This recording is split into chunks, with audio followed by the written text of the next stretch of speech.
আমরা এখানে কিছু আনসার সদস্য ধরছি, এরা নাম প্লেট খুইলা পালাইতেছিল, গুলি কইরা, ছাত্রদের গুলি কইরা এখানে এই যে পোশাক খুইলা এরা ব্যাগে বসছে, ব্যাগে বইরা পালাইতেছিল।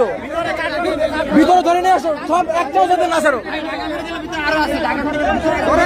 ঢাকা মেডিকেলের ভিতরে ঢুকছে, যেগুলো গুলি করছিল এই যে নেম প্লেট খুইলা রাখছে, আমাদের লোক গেছে ধরতে। তোকে যে পাঠাইছে আওয়ামী লীগের নেতা, ওর নাম কি? গুলি করছিস কেন তাহলে? তাহলে গুলি করছিস কেন? এই যে তুই মিথ্যা কথা বলতেছ যে তুই গেছিলি বন্ধুর সাথে দেখা করতে।